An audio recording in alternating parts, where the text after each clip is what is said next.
Habari ndugu zangu, na wasalimu kwa jina la Mwenyezi Mungu.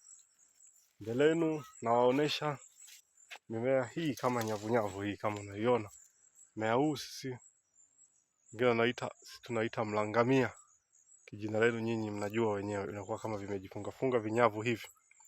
Hii ni dawa nzuri sana yenye mvuto mkali sana, kubaliwa au kupendwa katika shughuli mbalimbali ambazo unazopendwa wewe. Wale wanafanya shughuli za changanyikeni, mfano makampuni na kwingineko kwingi, unahitaji kupendwa katika kazi yako. Hii hapa, utachukua hii kisha utaisaga, itakuwa unga. Kisha isaga kuwa unga, unaiunguza kwenye moto, na maanisha unakaanga kwenye chungu vizuri.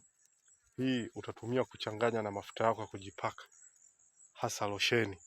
Wengi wanaweka kwenye perfume, wanachanganya ile perfume, mtu anajipulizia wakati anaenda zake kufanya kazi.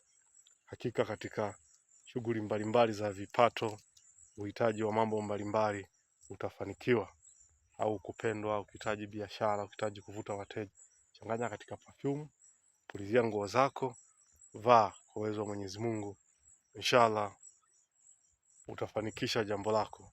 Mimi ni Chifu Hamisi, Hatad TV. Asante.